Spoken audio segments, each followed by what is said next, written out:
காலையில எழுந்ததும் ஒரு சிங்கம் எப்படி தூக்கத்துல இருந்து எழும்? அதோட எழுச்சி எவ்வளவு சக்தி நிறைந்தது! அந்த சிங்கத்தை ஆண்டாள் யாருக்கு ஒப்பிடுறாங்க தெரியுமா? நம்ம கண்ணனுக்கு. இந்த பாசுரம் முழுக்க எழுச்சி, அதிகாரம், கருணை, நியாயம், இந்த 4 விஷயங்களையும் ஒரே சிங்கம் ஓமையில சொல்ற அற்புதமான பாடல் தான் இந்த திருப்பாவை பாடல் 23.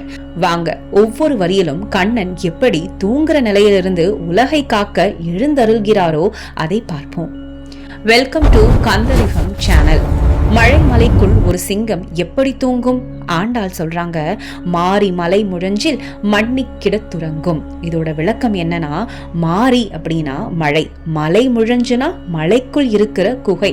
சிங்கம் மழை பெய்யும் மலை குகையில் அரசனை போல நிம்மதியா படுத்துறங்குது. இங்க சிங்கம் யாருன்னா கண்ணனை சொல்றாங்க.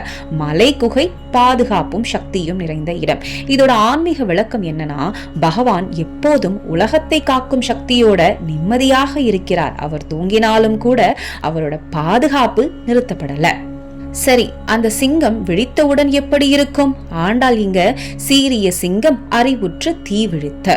இதோட விளக்கம் என்னன்னா, சீரிய அப்படின்னா மேன்மை, அரச குணத்தை குறிக்கும். இங்க அறிவுற்று அப்படின்றது முழு விழிப்புடன் இருக்கிறத குறிக்கும். தீ விழித்து அப்படின்னா தீ போல கண்கள் திறந்து விழித்தல்னு அர்த்தம். சிங்கம் சும்மா விழிக்கல, முழு எச்சரிக்கையோடு சக்தியோட விழிக்குதுன்னு சொல்றாங்க.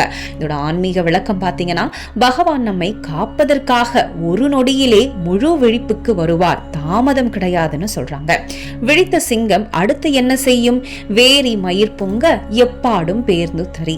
வேரி அப்படின்னா கோபம், வீரியம். மயிர் பொங்கனா உடம்பு முழுக்க மயிர் எழுதல். பேர்ந்து தரினா வலிமையோட உடலை அசைத்தல்னு அர்த்தம். சிங்கம் எழுந்ததும் உடம்பு முழுக்க சக்தி பொங்குது. சும்மா அசைவு கூட பயங்கர வலிமை தருது. ஆன்மீக விளக்கம், அதர்மம் தலை தூக்குனா பகவானுடைய சக்தி தானாகவே வெளிப்படும்னு சொல்றாங்க. சிங்கம் முழங்குனா என்ன ஆகும்? மூரி நிமிர்ந்து முழங்க புறப்பட்ட. மூரி அப்படின்னா பெரிய உடல்னு அர்த்தம். நிமிர்ந்துனா நேராக எழுந்து. முழங்க அப்படின்னா கர்ஜனை. சிங்கம் முழங்கினா காடு முழுக்க நடுங்கும். எதிரிகள் எல்லாம் ஓடி ஒளிஞ்சுக்குவாங்க. ஆன்மீக விளக்கம், பகவானின் ஒரு சத்தமே அதர்மத்துக்கு முடிவுன்னு சொல்றாங்க. இப்படி சக்தி வாய்ந்தவர் யார்? போதருமா போலே நீ பூவை பூ வண்ணா உன். தெளிவான விளக்கம் என்னன்னா, பூவை பூ வண்ணா அப்படின்னா பூ போல அழகான நிறம். இவ்வளவு சக்தியும் இவ்வளவு மென்மையும் ஒரே நேரத்தில் இருக்கிறவர் தான் நம்மளோட கண்ணன். ஆன்மீக விளக்கம், பகவான் கருணையும் சக்தியும் சேர்ந்த வடிவன்னு சொல்றாங்க. அவர் எங்கிருந்து வரணும்? கோவில் நின்று இங்கனே போந்தருளி கோப்புடைய.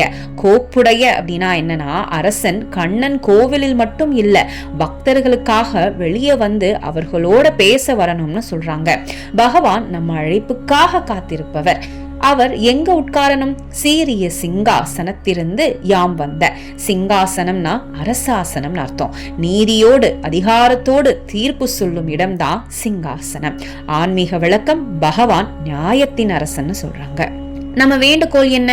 காரியம் ஆராய்ந்து அருளேலோர் எம்பாவாய். எங்கள் காரியங்களை கவனமாக கேட்டு சரியான தீர்வு கொடுத்து அருள் புரியணும்னு சொல்றாங்க. இதோட ஆன்மீக விளக்கம், பக்தரின் ஒவ்வொரு வேண்டுகோளும் பகவானுக்கு முக்கியம். இந்த திருப்பாவை பாடல் 23 நம்ம என்ன தெரிஞ்சுக்கலாம்னா, பகவான் தூங்கினாலும் காக்கிறவர், அழகோடு சக்தி கொண்டவர், அழைத்தால் நிச்சயம் வருவார், நியாயத்தோடு தீர்ப்பு தருவார். நம்ம வாழ்க்கையிலும் கவலை, பயம், குழப்பம்னு வந்தா இந்த சிங்கம் போல எழுந்த கண்ணனை மனசார அழைக்கணும். இந்த ஆன்மீக பயணம் உங்களுக்கு பிடிச்சிருந்தா லைக் பண்ணுங்க, ஷேர் பண்ணி மற்றவர்களுக்கும் இதை கொண்டு போங்க.